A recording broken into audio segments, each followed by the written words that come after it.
Бид их дэлхийн харуулсал хашгирааныг сонсолгүй чихээ таглаж тусламж ирсэн дохиог үл тоон нүдэнсэн. Дэлхий 4 тэрбум 500 сая жилийн настай. Харин хүн төрлөختөн 140 мянган жил. Дэлхийн оршин тогтносон хугацааг 24 цаг гэж тооцвол хүн төрлөختөн энэ ертөнцид ирээд 3 секунд болсон. Энэ 3 секундэд бид дэлхийг хэрхэн өөрчлөв?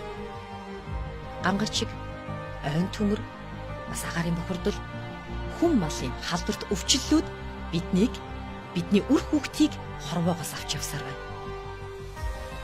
Устж үгүй болсон ан амьтдын тоо 1000 дахин нэмэгдэж, ой модны тал нь үгүй болсон ч бид нүдэнсэн хэвээр.